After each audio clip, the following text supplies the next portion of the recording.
Channel face गुरुजी। पिछले lessons में आपने पढ़ा था कूलॉम्स लॉ और विद्युत क्षेत्र के बारे में, इलेक्ट्रिक फील्ड के बारे में। आज हम चीज पढ़ने वाले हैं इलेक्ट्रिक डायपोल, विद्युत द्विध्रुव। बेसिकली जो इलेक्ट्रिक डायपोल है, विद्युत ध्रुव, वो क्या होता है कि दो सिमिलर चार्जेस जो होते हैं उनका पेयर होता है, जिसमें दोनों चार्जेस का जो मैग्नीट्यूड होता है, मतलब उनकी जो मात्रक, वो जो उनकी वैल्यू होती है वो क्या होती है, सेम। जैसे इसका मान प्लस क्यू है तो ये क्या रहेगा माइनस क्यू, पर इन दोनों की जो प्रॉपर्टी वो क्या रहेगी, अपोजिट।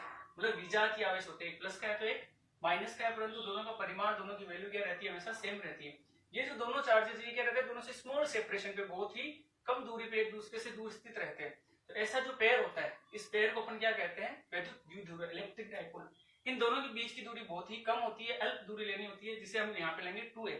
तो इलेक्ट्रिक डायपोल में जितनी भी कैलकुलेशन होगी, उसमें जो भी पॉइंट P रहेगा उसकी सारी कैलकुलेशन इसके मिड पॉइंट से की जाएगी, यानी मध्य बिंदु से की जाएगी। तो मिड पॉइंट से प्लस क्यू की डिस्टेंस a है और माइनस क्यू की डिस्टेंस भी क्या है, a है। ये कैलकुलेशन को इजी करने के लिए हम इस टोटल डिस्टेंस को क्या लेते हैं, 2a लेते हैं। इलेक्ट्रिक डायपोल की एक प्रॉपर्टी होती है डायपोल मोमेंट, विद्युत द्विध्रुव आघूर्ण, जिसको हम P से डिनोट करते हैं। और इसकी जो वैल्यू होती है वो क्या होती है, इन दोनों के बीच की दूरी, दोनों की the distance between two charges multiply by magnitude of one charge. दोनों आवेशों के बीच की दूरी और किसी एक आवेश के परिमाण का गुणनफल। तो 2a दोनों आवेशों के बीच की डिस्टेंस है, और q क्या है, दोनों में से किसी एक चार्ज का मैग्नीट्यूड ले सकते हैं, एक प्लस का एक माइनस का, पर वैल्यू दोनों की क्या रहेगी, q। इन दोनों का जो मल्टीप्लीकेशन होता है उसको अपन क्या बोलते हैं, डायपोल मोमेंट, विद्युत द्विध्रुव आघूर्ण। उसको हम डिनोट करते हैं p से। यहाँ पे जो p है वो क्या है, सदिश राशि है, वेक्टर क्वांटिटी है, जिसकी डायरेक्शन ऑलवेज माइनस q से प्लस q की ओर होती है। यानी जो p है वो हमेशा माइनस से प्लस की ओर जाएगा। तो अगर p को हम वेक्टर फॉर्म में रिप्रेजेंट करते हैं तो आपको किसकी रिक्वायरमेंट होगी, यूनिट वेक्टर की। और जो यूनिट वेक्टर हम क्या लेंगे, p कैप। तो जो p कैप का डायरेक्शन है वो हमेशा क्या रहेगा, माइनस से प्लस की ओर। तो अगर आप p को वेक्टर में रिप्रेजेंट करते हो तो इसका मैग्नीट्यूड 2aq है, और इसकी जो डायरेक्शन है उसको शो करने के लिए हम क्या यूज करेंगे, p कैप, जिसकी डायरेक्शन हमेशा माइनस से प्लस की ओर रहेगी। अब जो इलेक्ट्रिक डायपोल है, इसमें आपको दिख रहा है कि यहाँ पे एक चार्ज और एक दो चार्ज है, दो चार्जेस का पेयर है। तो जैसे आपको पहले पढ़ा था कि कोई भी जो चार्ज होता है वो क्या क्रिएट करता है, इलेक्ट्रिक फील्ड को क्रिएट करता है। तो यहाँ पे जो आपका डायपोल है वो भी क्या प्रोड्यूस करेगा, इलेक्ट्रिक फील्ड को प्रोड्यूस करेगा। तो अब हम क्या करेंगे कि किसी भी विद्युत द्विध्रुव के कारण विद्युत क्षेत्र की तीव्रता ज्ञात करेंगे, electric field due to a dipole. तो हमने एक डायपोल लिया है जिसमें एक चार्ज माइनस का क्यू और एक चार्ज प्लस का क्यू है, तो इसका डायपोल मोमेंट क्या हो गया, p। और डायपोल मोमेंट की डायरेक्शन माइनस से प्लस की ओर, दोनों के बीच की डिस्टेंस क्या है, 2a। आप किसी भी पॉइंट पे इलेक्ट्रिक फील्ड की वैल्यू कैलकुलेट कर सकते हो, वो पॉइंट हमने यहाँ पे ले लिया है। इस p पॉइंट पे आपको क्या कैलकुलेट करना है, इलेक्ट्रिक फील्ड की इंटेंसिटी, विद्युत क्षेत्र की तीव्रता, जिसको हम क्या लेंगे, E। तो यहाँ पे जो E की डिस्टेंस है वो हमेशा किससे मेजर होगी, इसके मिड पॉइंट से। ये रहा मिड पॉइंट, और मिड पॉइंट से E की जो पॉइंट है P, उसकी डिस्टेंस है R। तो ये जो P पॉइंट पे है विद्युत क्षेत्र बनेगा, वो एक प्लस के कारण भी बनेगा और माइनस के कारण भी बनेगा। जो हमने पिछले वीडियो में न्यूमेरिकल पढ़ा था उसमें मैंने आपको क्या बताया था कि इलेक्ट्रिक फील्ड अगर आपको कैलकुलेट करना है तो पहले आप क्या करोगे, जितने भी चार्जेस हैं, जितने भी आवेश उपस्थित है, उन सब की वजह से आप इंडिविजुअल कैलकुलेट करोगे और फिर सब उनका क्या कर दोगे, वेक्टर सम। तो एक सिंपल मेथड, एक ही मेथड फॉलो होगा पूरे चैप्टर में, इंडिविजुअल चार्जेस का ई निकालो और सबका क्या कर दो, वेक्टर सम कर दो। तो यहाँ पे अपने पास टोटल दो चार्जेस, एक प्लस का क्यू और एक माइनस का क्यू। तो P पॉइंट पे हम इलेक्ट्रिक फील्ड निकालेंगे। सबसे पहले किसके कारण निकालेंगे, प्लस क्यू के कारण, उसको हम नाम दे देंगे E प्लस। तो E का फॉर्मूला क्या था, के क्यू अपॉन आर स्क्वायर। तो यहाँ पे K, और जो अपने प्लस क्यू लिया है तो चार्ज की वैल्यू क्या होगी, Q, और डिस्टेंस होती है Q और पॉइंट के बीच की। तो आपको केवल ये डिस्टेंस चाहिए, इतनी सी, और आपकी मिड पॉइंट से लेके यहाँ तक की R है, और ये डिस्टेंस आपकी A। तो आपको इतनी सी डिस्टेंस चाहिए। तो क्लियरली दिख रहा है कि टोटल R में से अगर हम A को माइनस करते हैं तो P पॉइंट की डिस्टेंस कहां से आ जाएगी, प्लस Q से। तो प्लस Q से इस पॉइंट की डिस्टेंस क्या है, R माइनस A का होल स्क्वायर। अगर हम इसको वेक्टर फॉर्म में रिप्रेजेंट करते हैं तो आपको पता है कि प्लस चार्ज के कारण जो इलेक्ट्रिक फील्ड होता है वो क्या होता है, आउटवर्ड, बाहर की ओर होता है। तो इस P पॉइंट पे जो प्लस Q के कारण विद्युत क्षेत्र वो किधर जाएगा, बाहर की ओर। तो उसको हमने क्या नाम दिया है, E प्लस। अगर हम इसको वेक्टर फॉर्म में रिप्रेजेंट करते हैं तो E प्लस का जो वेक्टर होगा वो क्या होगा, के Q upon are minus A का होल स्क्वायर। अब इस डायरेक्शन में आपको एक यूनिट वेक्टर चाहिए। तो यहाँ पे आपके पास यूनिट वेक्टर है P के, जिसकी डायरेक्शन होती है माइनस से प्लस की ओर, और आपका E प्लस भी किधर जा रहा है, माइनस से प्लस की ओर। तो इसकी डायरेक्शन में हम साथ में क्या इंक्लूड कर देंगे, P के। अब हम ऐसे ही इलेक्ट्रिक फील्ड निकाल लेंगे, किसके कारण, माइनस क्यू के कारण।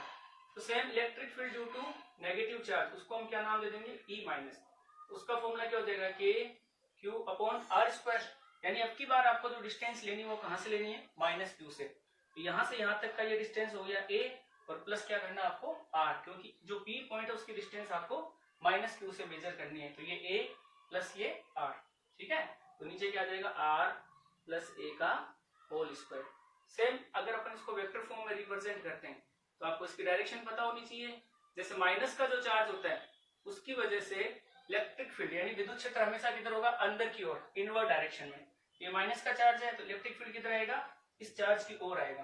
तो वो डायरेक्शन क्या है, प्लस से माइनस की ओर। आपके पास जो पी कैप है उसकी डायरेक्शन है माइनस से प्लस, और ई माइनस की डायरेक्शन आ रही है प्लस से माइनस, यानी पी कैप के जस्ट अपोजिट डायरेक्शन में। तो हमने अपोजिट वेक्टर पढ़ा था, उसमें किसका साइन यूज करते हैं अपन, माइनस का। तो जो ई माइनस की डायरेक्शन है वो पी कैप के अकॉर्डिंग रहेगी, बट उसके जस्ट अपोजिट रहेगी। तो यहाँ पे अपन किसका साइन यूज कर देंगे, माइनस का।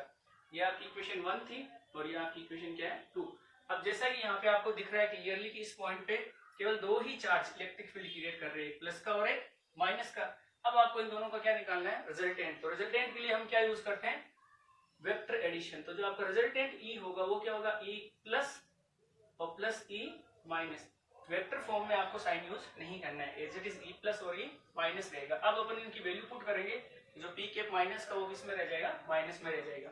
तो E vector is equal to K Q R minus A का होल स्क्वायर, और साथ में क्या आ गया, पी कैप और प्लस है, और ये माइनस क्या आ जाएगा यहाँ पे माइनस। तो क्या बचा, के Q upon are plus A का होल स्क्वायर, और साथ में क्या आ गया, पी कैप। तो यहाँ पे देखो ऑब्वियसली दिख रहा है कि के क्यू यहाँ पे भी और के क्यू इसी स्टेप में भी है, और साथ में पी कैप भी है। तो ये दोनों में क्या आ जाएगा, कॉमन आ जाएगा। तो अब हम ई का जो रिजल्टेंट निकालेंगे तो उसके लिए आपको इन दोनों को क्या करना है, ऐड करना है। तो ई में आपके साथ क्या आ जाएगा, जो के और क्यू है वो क्या आ गया, कॉमन, और यहाँ पे क्या बचा, 1 अपॉन आर माइनस ए का होल स्क्वायर, और माइनस में बचा है 1 अपॉन आर प्लस ए का होल स्क्वायर, और साथ में पी कैप का आ गया बाहर कॉमन। यूनिट वेक्टर को हम हमेशा एंड में डिनोट करते हैं। यहाँ पे ऑब्वियसली दिख रहा है, जो एलसीएम से इसको सोल्व करेंगे तो यहाँ पे क्या आ गया, के क्यू, और देखिए एलसीएम क्या आ गया, आर माइनस ए का होल स्क्वायर, और साथ में आ गया आर प्लस ए का होल स्क्वायर। तो एलसीएम को सोल्व करेंगे तो यहाँ पे आर माइनस ए का होल स्क्वायर डिवाइड करेंगे तो बचेगा क्या, R plus A whole square, उसको 1 से मल्टीप्लाई करके लिख देंगे, आर प्लस ए का whole square minus R minus A का होल स्क्वायर, और साथ में क्या आ गया, ई के। अब इसको हम सोल्व करेंगे, सिंपली कुछ नहीं है। यहाँ पे देखो ये दोनों का स्क्वायर तो इसको हम साथ में लिख सकते हैं, तो अपने पास क्या बचेगा, के क्यू, और अंदर होल स्क्वायर को अपन खोल देंगे, ए प्लस बी का whole square, A square plus B square plus 2ab, और माइनस में क्या आ जाएगा, माइनस का साइन। तो क्या बचा, r square plus a square plus 2ab, minus का साइन सबके साथ मल्टीप्लाई होगा। तो आर का क्या हो गया, r square plus a square होता है, पर बाहर किसका साइन है, माइनस का। अंदर क्या करना है, माइनस 2ar, ए बी की जगह क्या करना अपने को, ए आर करना। तो माइनस और बाहर माइनस का साइन क्या हो गया, प्लस का 2ar, और नीचे जो बचा है वो है r minus A into R plus A, इन दोनों का कंबाइंड में होल स्क्वायर। यहाँ पे हमने जो फॉर्मूला यूज किया है वो किया है a प्लस बी का होल स्क्वायर, और अब हम यूज करेंगे a minus B into A plus B, जो आपका नीचे डिनोमिनेटर में R minus A into R plus A. इसको अपन क्या लिख सकते हैं, A square minus B square. Simple जो आपका मेथड है वो फॉर्मूला आपको अप्लाई करना है, जो आपने 9th 10th में पढ़ा है, उस फॉर्मूले को अप्लाई करके हम इजीली इसको सोल्व कर सकते हैं, ठीक है। ऊपर देखो क्या बचा, प्लस का आर स्क्वायर और ये माइनस का आर स्क्वायर, प्लस का ए स्क्वायर और माइनस का ए square, 2ar plus 2ar, total हो गया 4ar, और नीचे बचा r square minus a square.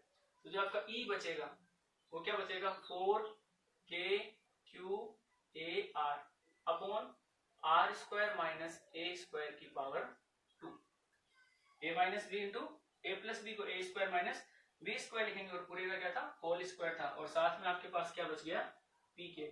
यानी जो पी की डायरेक्शन है वो क्या होगी, माइनस से प्लस की ओर, इसकी डायरेक्शन होगी माइनस क्यू से प्लस क्यू की ओर। अब हम इसको और आगे भी सोल्व कर सकते हैं। अभी हमने एक चीज पढ़ी थी, डाइपोल मोमेंट पी, उसकी वैल्यू क्या थी, 2aq इंटू पी के। यहाँ पे कहीं पे आपको 2aq दिख रहा है, देखो 4 को अपन लिखेंगे 2/2 और aq मल्टीप्लाई हो जाएगा, तो आपके पास जो e बचेगा वो क्या बचेगा, 2k, और 2aq को अपन क्या लिख देंगे, p, ठीक है, और साथ में क्या है r, ये p के ऊपर क्या आ गया वेक्टर, और नीचे r square minus a square upon whole square. ये इलेक्ट्रिक फील्ड का फॉर्मूला है ड्यू टू इलेक्ट्रिक डाइपोल, ठीक है। और ये है किसके, उस पे एक्सिस पे, यानी जो लाइन प्लस क्यू को और माइनस क्यू को जोड़ती है, ये है प्लस क्यू और ये है माइनस क्यू को। The line joining plus q to minus q is known as axis. ये जो हमने पॉइंट लिया वो लिया इसकी एक्सिस पे। अगले टॉपिक में हम उस पॉइंट को लेंगे इसकी इक्वेटोरियल पे, वो नेक्स्ट टॉपिक में पढ़ेंगे। अभी हम जो पढ़ रहे हैं वो एक्सिस पे पढ़ रहे हैं। आप इसको प्लस क्यू की साइड भी ले सकते हो और इसको माइनस क्यू की साइड भी ले सकते हो, किधर भी ले सकते हो पूरे एक्सिस में, दोनों के बीच में भी कहीं पे हो सकता है, और राइट साइड में और लेफ्ट साइड में भी कहीं पे भी हो सकता है। अब स्टार्टिंग में हमने पढ़ा था कि दोनों जो चार्जेस होते हैं उनके बीच का सेपरेशन क्या होता है, बहुत ही कम होता है। यानी जो 2a है वो क्या है, वेरी स्मॉल डिस्टेंस है, तो उसका आधा हाफ a क्या हो जाएगा, और छोटा हो जाएगा। यहाँ पे क्लियरली दिख रहा है कि जो a है वो r से छोटा है, तो जैसे हम स्क्वायर करेंगे तो छोटी क्वांटिटी का स्क्वायर और छोटा हो जाता है और बड़ी क्वांटिटी r का स्क्वायर और बड़ा हो जाएगा। तो यहाँ पे क्लियरली जो a स्क्वायर है वो r स्क्वायर से बहुत ही ज्यादा छोटा है। तो यहाँ पे फिजिक्स में एक सिंपल रूल है कि जो छोटी क्वांटिटी उसको अपन नेग्लेक्ट कर सकते हैं, 1000 की तुलना में, 1000 के रेस्पेक्ट में एक को नेग्लेक्ट कर सकते हैं। तो यहाँ पे अपन a स्क्वायर को क्या कर देंगे, नगण्य मान लेंगे, यानी इसको हम क्या कर देंगे, नेग्लेक्ट कर देंगे। तो नेग्लेक्ट करते इसकी वैल्यू क्या होगी, ऑटोमेटिक 0। तो आपके पास e की वैल्यू क्या बची, 2k p vector r upon r square. a square क्या हो गया, नेग्लेक्ट, और स्क्वायर का स्क्वायर क्या हो गया, पावर 4। यहाँ पे r की पावर टोटल क्या बच गई, 4। अब एक r से इसकी पावर कैंसिल होगी, क्या बच गई, 3। तो जो e का फॉर्मूला बना है वो क्या बना है, 2k p vector upon r cube. इसका सिंप्लीफिकेशन फॉर्मूला है और ये इसका जनरल फॉर्मूला है। अगर हम r को नेग्लेक्ट नहीं करते हैं तो ये फॉर्मूला काम में लेंगे, सॉरी a को नेग्लेक्ट नहीं करते हैं तो हम ये फॉर्मूला काम में लेंगे। अगर a को नेग्लेक्ट कर देते हैं क्योंकि स्मॉल सेपरेशन है और r आपका जो है वो बहुत ज्यादा बड़ा है, तो हम ये फॉर्मूला डायरेक्टली यूज कर सकते हैं। तो क्लियरली दिख रहा है कि जो इलेक्ट्रिक फील्ड है, विद्युत क्षेत्र, वो किस पे डिपेंड करता है, p पे, यानी डाइपोल मोमेंट पे। डाइपोल मोमेंट की डायरेक्शन क्या है, माइनस से प्लस की ओर, तो e की डायरेक्शन भी क्या होगी, माइनस से प्लस की ओर। प्लस e यहाँ पे डाइपोल का r क्यूब के इनवर्सली प्रोपोर्शनल है। जनरली हर फॉर्मूला में वो r स्क्वायर के इनवर्सली प्रोपोर्शनल होता है, बट यहाँ पे डाइपोल के केस में वो r क्यूब के इनवर्सली प्रोपोर्शनल है। ओके।